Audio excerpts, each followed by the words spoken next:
Corona is back. Covid वापस येत आहे. सध्या भारतामध्ये कोविडच्या केसेस वाढत आहेत.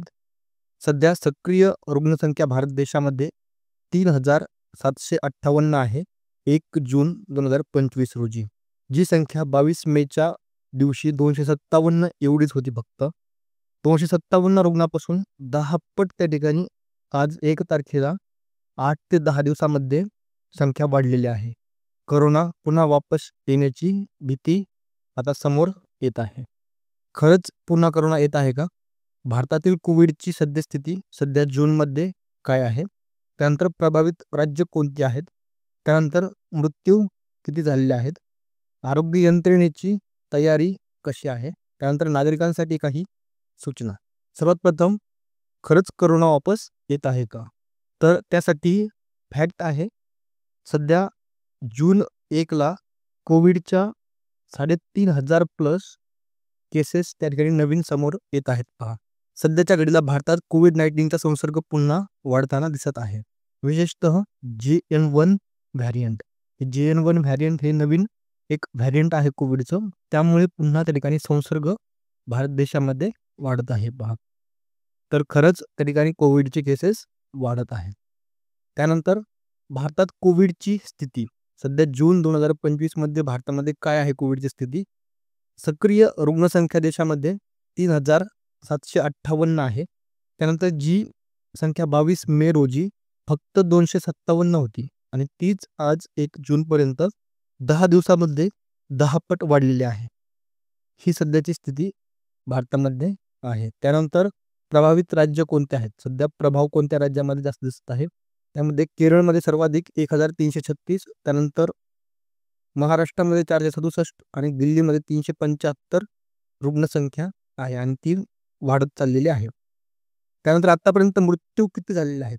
2025 मध्ये 1 जानेवारी ते 30 मेच्या दरम्यान 22 नवीन मृत्यू त्या ठिकाणी नोंदवले गेलेले आहेत. पहा, त्यानंतर गेल्या 24 तासांत कोविड संबंधित 2 मृत्यू त्या ठिकाणी नोंदवले आहेत. गेल्या 24 तासामध्ये एका दिवसामध्येच त्या ठिकाणी 2 मृत्यू झालेले आहेत.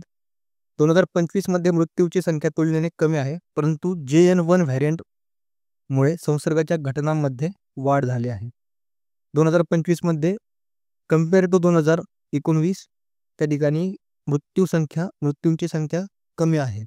बहुतेक रुग्ण सौम्य लक्षणांसह बरे होत आहेत. त्या ठिकाणी सौम्य लक्षण त्या ठिकाणी दिसत आहेत आणि त्या सौम्य लक्षणातूनच त्या ठिकाणी बहुतेक रुग्ण बरे होत आहेत. परंतु वृद्ध आणि सहव्याधी असलेल्या व्यक्तींमध्ये धोका अधिक आहे. ज्यांना डायबिटीज, हायपरटेन्शन अशा सहव्याधी आहेत, असे आजार आहेत, त्यांना या कोरोनामध्ये धोका आहे. पहा, वृद्ध व्यक्तींना पण त्या ठिकाणी धोका आहे.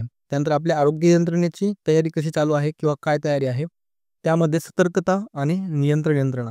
राज्य आणि जिल्हा पातळीवरती कंट्रोल रूम पुन्हा सक्रिय केले गेले आहेत. कंट्रोल रूम त्या ठिकाणी जिल्हा पातळीवरती आणि राज्य लेवलला त्या ठिकाणी सक्रिय केले गेलेले आहेत. सर्व जिल्ह्यांना कोविड तपासणी केंद्र आणि आयसोलेशन वॉर्ड तयार ठेवण्याचे निर्देश देण्यात आलेले आहेत. पहा, त्यानंतर चाचण्या, टेस्टिंग, RT-PCR आणि रॅपिड अँटिजेन टेस्ट सुविधांचा विस्तार त्या ठिकाणी केला जात आहे. संशयित रुग्णांची त्वरित तपासणी त्या ठिकाणी केली जात आहे, विशेषतः विमानतळे, रेल्वे स्थानक आणि हॉस्पिटल्स. त्यानंतर लसीकरण मोहीम त्या ठिकाणी बूस्टर डोससाठी ज्या नागरिकांनी बूस्टर डोस घेतलेला नाही त्यांच्यासाठी मोफत लसीकरण मोहीम पुन्हा सुरू केली गेली आहे. पहा, त्यानंतर आरोग्य सुविधा आणि इस्पितळांची तयारी. हॉस्पिटलची काय तयारी आहे आणि आरोग्य सुविधेची आपली काय तयारी आहे? Isolation ward, covid ICU, oxygen beds पुन्हा राखीव ठेवले जात आहेत. पहा, त्यानंतर ऑक्सिजन प्लांट्सची चाचणी व दुरुस्ती सुरू आहे. त्यानंतर सार्वजनिक जनजागृती सुद्धा त्या ठिकाणी करत आहे सरकार. रेडिओ, दूरदर्शन आणि सोशल मीडियावरून मास्क वापरा, हात धुवा, दाट गर्दी टाळा अशा संदेशांचे त्या ठिकाणी प्रसारण करण्यात येत आहे. पहा, त्यानंतर नागरिकांसाठी काही सूचना पण त्या ठिकाणी देण्यात येत आहेत. मास्कचा यूज करा. गर्दीच्या ठिकाणी मास्क घालणे आवश्यक त्या ठिकाणी केलेलं आहे किंवा त्या ठिकाणी नागरिकांना सूचना देण्यात येत आहेत. सामाजिक अंतर पाळा. अनावश्यक गर्दी व सामाजिक अंतर त्या ठिकाणी पाळलं पाहिजे. हात स्वच्छ धुणे. वारंवार हात धुवून सॅनिटायझरचा वापर करून कोविडच्या चेनला आपण तोडू शकतो. त्यानंतर लक्षणं आढळल्यास तपासणी करा. सर्दी, खोकला, ताप यासारखी लक्षणे आढळल्यास त्या ठिकाणी त्वरित कोविडची त्या ठिकाणी चाचणी करायला हवी. त्यानंतर लसीकरणमध्ये लस घेतलेली नसेल किंवा बूस्टर डोस बाकी असेल तर त्वरित त्या ठिकाणी लसीकरण करा.